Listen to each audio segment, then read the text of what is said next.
Hey, what's going on, man? Goose Sports here. Got a video for you. So we got a preview West Virginia and LSU Super Regionals. Start this weekend, Saturday at 1 o'clock local time in Baton Rouge. It'll be 2 o'clock on the East Coast, but LSU and West Virginia will go at it. As West Virginia, they're they won the Big 12 regular season championship as they were 19 and 9 in the conference in the Big 12 and the overall record of 44 and 14. And they just got done winning the Clemson Regional as they beat Kentucky 4-3 in game 1, beat Clemson 9-6 in game 2, and then they beat Kentucky for the championship 13-12. So they swept through the regional as they did not lose a game in that Clemson Regional. So they'll go face LSU. So we'll look over their stats a little bit as they don't really hit the home run ball as much as some teams. As the leading home run guy is Kyle West with 10 homers. You got Reinhardt with 8, Suave with 8, Hussey with 7, Sam White with 4, Barnett with 4. Then you got some other guys with threes and twos. For the most part, they just don't hit many home runs. But obviously they won a lot of baseball games. Obviously they do little things well, and obviously they have to pitch well too. All right, so we got Reinhardt has the leading RBI getter for 51. White has 44. Kressler has 41. West has 36. Suave with 36. Hussey with 35. Kelly with 35. Then you got King with 30. So no, they have some guys that can get some runs on the board via hits and RBIs. So we'll see what goes on here as the leading. We'll go over their batting average. Let's see. Make sure I got. I like to look at the at bats, and then because sometimes if you only batted ball 20, only had 20 at bats, you batting 400. Well, that's kind of not really. You're not really don't play that much. But all right, so Sam White leads the team with a 352 batting average. Kyle West batting 347. Guzman bats 337. Reinhardt bats 316. We got Swain batting 313. And then you got King batting 298, Kelly batting 294, Suave batting 289, Presser batting 287, Barnett batting 278, and then Hussey batting 275. So for the most part, that's predominantly the most play. That's the guys that gets the most playing time and the most at bats. So they have I think about 1, 2, 3, 4, 5, 6 guys batting above 300, and you got one guy about right there batting 298 for the West Virginia Mountaineers. All right, we'll go to the pitching real quick. As the guy that has the most wins is Chase Meyer with 9-2, but he's only made 3 starts all season long, so he gets a lot of wins in relief. Obviously, he does have 1 save. Leading save getter is Reese Bassinger with 5 saves. Also, Carson Etridge has 5 saves. But let's see, we got. If you look at the starters here, let's look at the game starters. I want to look at the games that the guys that start the most games and what their win-loss record is. So Griffin Kern has made 16 starts. He's 5-2. Gavin Van Kempen, he's made 13 starts. He's 2-0. And Carstonis is 6-3 with 8 starts. Hagan has 7 starts. He's 2-0.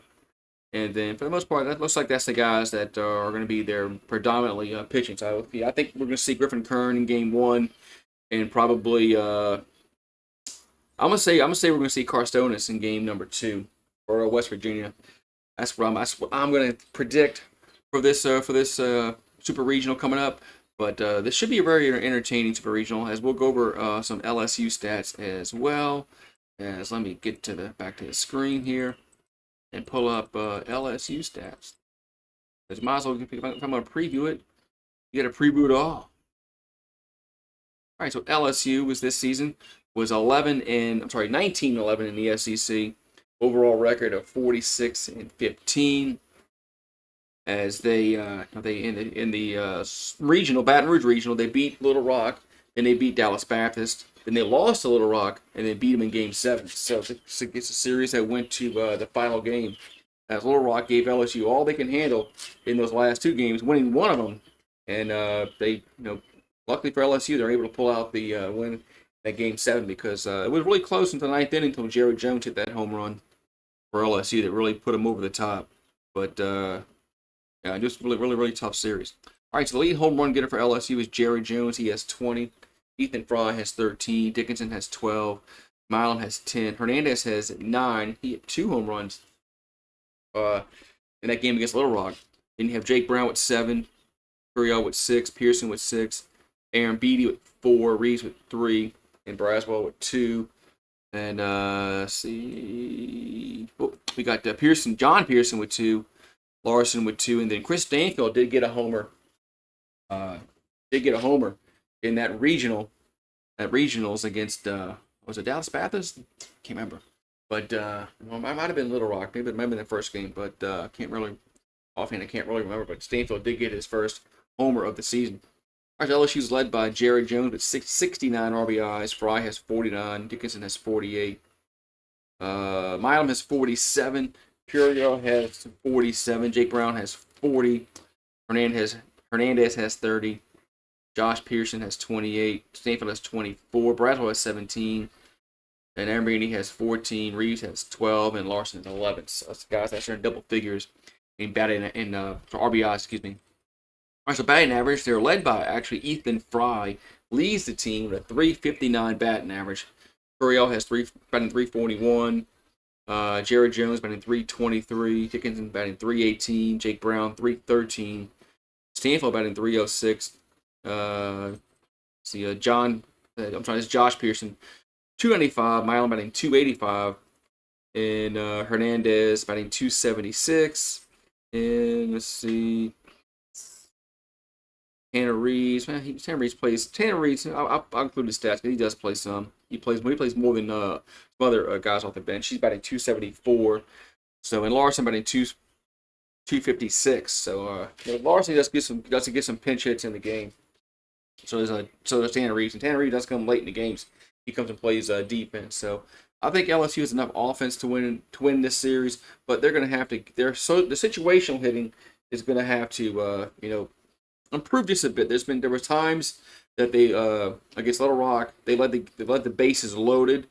I mean that just bites you in the ass time and time again. So hopefully they can rectify that in this series against West Virginia. I think this is going to be a really good, well pitched series. All right, so Anthony Ianson leads the team with 10 wins. He's 10-2. Kate Anderson's 9-1. William Schmidt is 7-0. He started 6 games, but mostly that's been in midweek games. But he is 7-0. Chase Shores is 5-3. Chase Shores, he's had some times where he can throw the football really hard and gets his location down point, and then there's times he comes out the next inning and he can't throw a strike. So Casey Evans is 4-1. Connor Ware is 4-1. Zach Cowan's 3-3.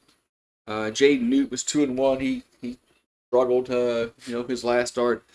So LSU's probably they're gonna run with Anderson and Ianson the first two. And who's going to be the third starter if it gets to that point? Well, it's going to get to that point eventually. The more games they play, they're going to have to find that third starter to win the College World Series. This is going to have to happen. I think you got to go with. I think you got to go with Casey Evans. I just think you have to go with him as the third starter. And just and hopefully the bullpen can get out. So we got a lot of guys that in the bullpen that can really throw the baseball well. But they because when I say that, I mean they got a lot of talent. But the problem is they haven't been consistent enough. Some guys just haven't been consistent. They throw good for an inning. Next inning they come out and they can't throw a strike. So that's gonna have to change. That's gonna have to change starting this weekend because if they start missing their spots. Especially, if it becomes a bullpen game, it might not turn out well for LSU. But I like our chances with Anderson and Ianson going 7 or 8 in the first 2 games. Hopefully we can close it out in the first 2 games. But if I was a bet man, I'm gonna say West Virginia actually they might steal one of these first 2 games. But hopefully it doesn't get to that point to a game 3. Because if it gets to that point of game 3, I don't know what Jay Johnson is going to do. I don't know if he's going to start Newt. Is he going to start Devins? I mean, I don't know.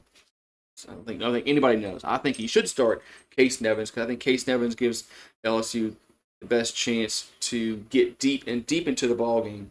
It comes down to a point where we're down to a third starter. So, what do you guys think, man? How's this Super Regional gonna pan out? I think LSU's gonna win in 3 games.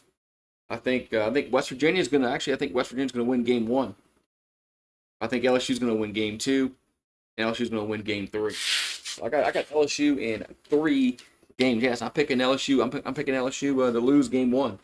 We'll see. We'll see how my predictions are. Usually they're not very well. They're not very good. So if you can call me an idiot for picking against LSU and Kate Anderson, well, sometimes the majority of my picks don't work out. So we got a Super Regional coming up this weekend for LSU and West Virginia. The winner of that, of course, goes to Omaha to be in the College World Series. LSU is going to go for, if they get to Omaha, they'll be trying to go for their 8th national championship.